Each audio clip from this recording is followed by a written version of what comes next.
I would love to make a really nice video about a fun and uplifting topic from the Bible, but sadly, we must once again cover a subject that is truly boring.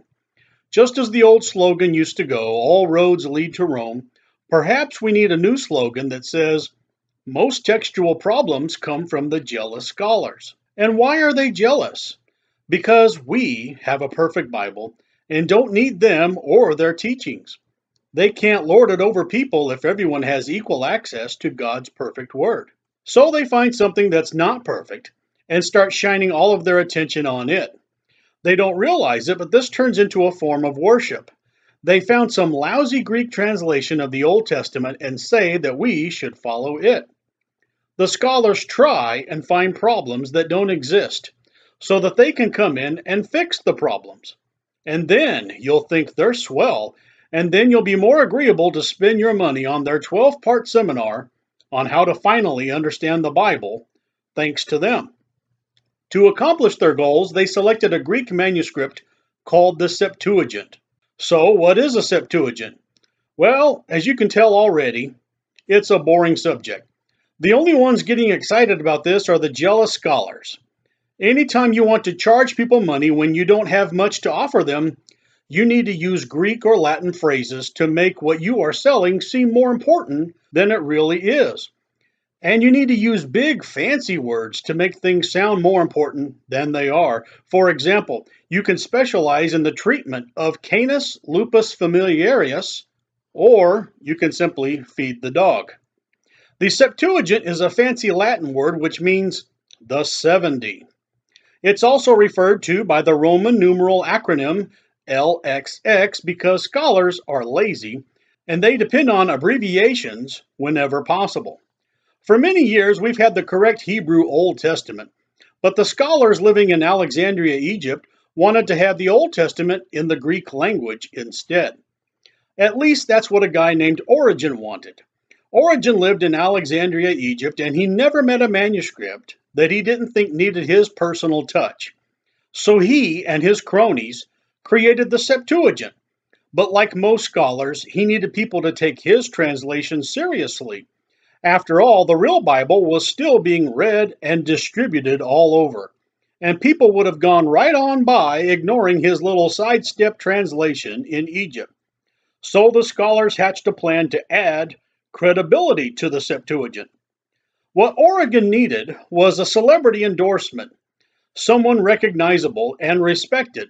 And what bigger celebrity could you get than Jesus Christ and his apostles? But there was just one problem. His Septuagint was created around 300 AD, not before Christ. And you would have needed to convince people that your Greek translation was written before Christ so that Jesus and his apostles would have had access to it and quoted from it. And so one of the stupidest fairy tales was created out of thin air. So gather around, boys and girls, as the scholars dazzle us with their brilliance. Once upon a time, around 250 BC, in a land called Egypt, there lived a lonely little king named Ptolemy Philadelphus II, or as his friends used to call him, PP. For those of you that have trouble with maps, here is Egypt. It's at this point in time I must interrupt this fairy tale and remind you that God had told the Jews to not return to Egypt. So any Jews found down in Egypt at this time would be out of God's will. It will make sense in a moment why I am pointing this out to you. If you were a Jew in Egypt at this time and someone asked you to work on a Bible translation, God would not be cheering you on. I also must point out that there were a few disobedient Jews living in Egypt during this time, and it's at this point that we return to the fairy tale. PP looked around one day and said, "Boy, I sure have a lot of apostate Jews running around here. I wonder if I shouldn't give them something that would make them happy.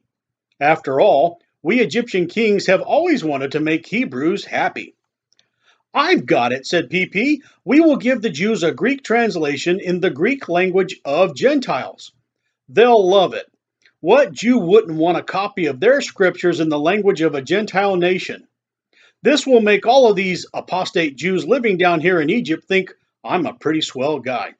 I'm also pretty sure the Egyptians down here would love to have a copy of the Hebrew scriptures in Greek so that they could read them as well. This idea is a win-win for everyone. I will send word and locate 6 scholars from each of the 12 tribes of Israel, even though at this point in time they are scattered and would not be easily located, and they wouldn't want to come here because God told them not to come to Egypt at this point in time. But I'm sure my plan will work out just fine. So then Jack climbed down the beanstalk and, oops, sorry about that, wrong fairy tale. According to the scholars, 6 top-notch Jews from each of the 12 tribes were located from the scattered countries, and they just couldn't wait to pack their bags and move to Egypt so they could make a Greek translation of the Old Testament. Now, of course, any self-respecting Jew from the tribe of Benjamin or Judah or anybody other than from the tribe of Levi wouldn't touch this with a 10-foot pole. We have verse after verse letting us know that the Levites were responsible for preserving the scriptures. In Malachi chapter 2, verse 7 and 8, it says, "For the priest's lips should keep knowledge, and they should seek the law at his mouth. For he is the messenger of the Lord of hosts. But ye are departed out of the way. Ye have caused many to stumble at the law. Ye have corrupted the covenant of Levi, saith the Lord of hosts." In Deuteronomy chapter 31, it says, "And it came to pass, when Moses made an end of writing the words of this law in a book, until they were finished, that Moses commanded the Levites, which bear the ark of the covenant of the Lord, saying, Take this book of the law and put it in the side of the ark of the covenant of the Lord your God, that it may be there for a witness against thee." Even when the Jews got captured and taken to Babylon, a Levite named Ezra is still a custodian of the scriptures. So even if you could have gathered those 72 Jewish scholars and brought them down to Egypt, God would not have blessed their efforts because they would have been out of God's will. And yes, you may have noticed that when they say they went and found 6 Jews from each tribe, that would have equaled 72. And yet the word Septuagint means the 70. Oh, brother. Now you say, how does one defend such a stupid blunder like that? And I would say, don't blame me, it's not my fairy tale, but this is what you end up dealing with when you listen to the scholars who demand that you take them seriously. But the so-called scholars never let the facts get in the way of telling you that the Septuagint was translated before Christ. You can't reason with them. They'll tell you that the apostles all referenced the Septuagint and even quoted from it. And here's where they didn't notice something very important. For example, when Origen and his cronies made the Septuagint, they already had a copy of the completed New Testament on their table. And Origen saw a small detail in the book of Hebrews. By faith, Jacob, when he was a-dying, blessed both the sons of Joseph and worshipped, leaning upon the top of his staff. When Origen saw that detail about Jacob leaning on his staff, he thought to himself, if I add that detail to my translation of Genesis, then it will appear as if the Apostle Paul was quoting my translation instead of the Hebrew Old Testament.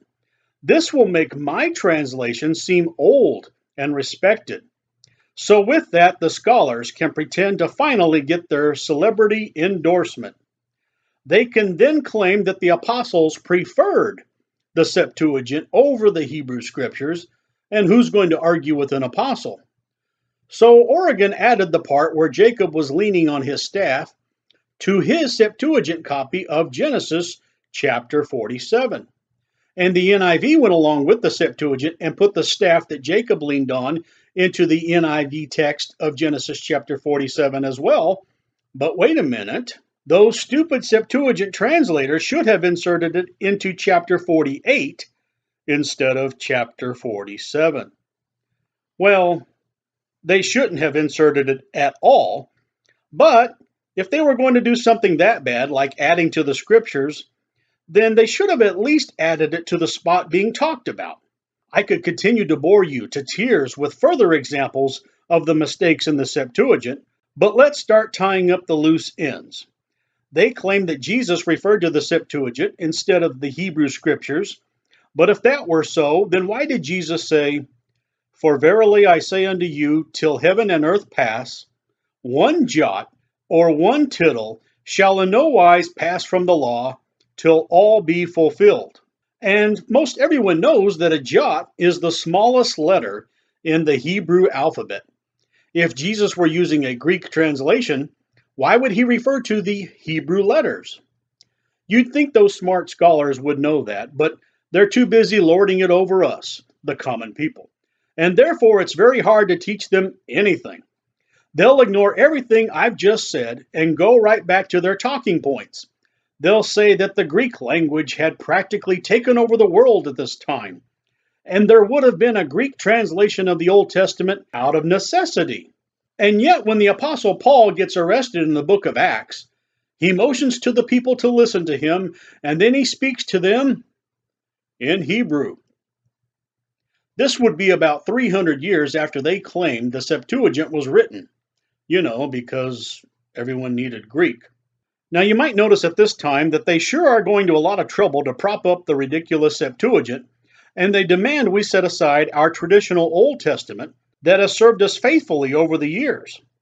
Well, there's two reasons why they do this. Number one, the Septuagint had the Apocrypha in it. And if they could convince you that the apostles all used the Septuagint, then that would also mean that the apostles endorse and recommend the Apocrypha as well. Pretty sneaky, huh? Who could forget the stupid things that are in the Apocrypha, like using smoke from a fish's heart to drive away evil spirits? Or how about giving your money to the poor, and that will help keep you out of hell? And that giving money will even take away the sins of dead people, which is a neat trick when you think about it. Or that Nebuchadnezzar was the king of the Assyrians. And all of this time I thought he was the king of the Babylonians. Boy, was I surprised. And that some guy named Antiochus Epiphanes died in 3 different places at 3 different times. And you thought you had a rough day. And the second reason why they insist that Jesus and the apostles use the Septuagint is everyone can see that it is riddled with mistakes. And some scholars even admit that having errors in the Septuagint is a good thing for them. Here's Doug Kudelek, and here's what he had to say about it.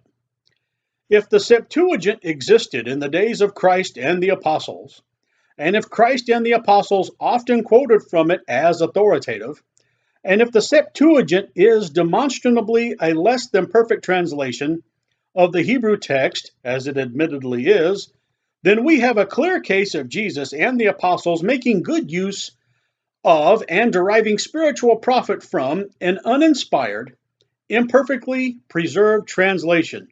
In short, the example of Christ and the apostles in their use of the Septuagint version of the Old Testament demonstrates that it was not necessary that they, or we, have an infallible and inspired, perfectly preserved translation before they could know or serve God. So we're right back to them being jealous of a perfect translation. The scholars want there to be mistakes in the scriptures, and only they can correct them, so that we, the common people, can come and grovel at their feet and say to them, "Teach us, for we are not worthy." Now, none of them will ever admit that.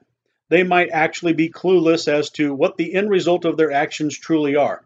The Bible has a phrase for them. It's called willingly ignorant. You need to get away from them as fast as you can. Not all of us have given up our perfect Bible. Although our numbers are dwindling, there are still some of us that still hold to the truth. Because of that, we are the outcasts of Christianity. We are embarrassing to them. We are not wanted in their little Bible studies and get-togethers. And when we do separate from them, they try and make us feel guilty and call us troublemakers. The sad comedy in all of this is they think we are the stupid ones.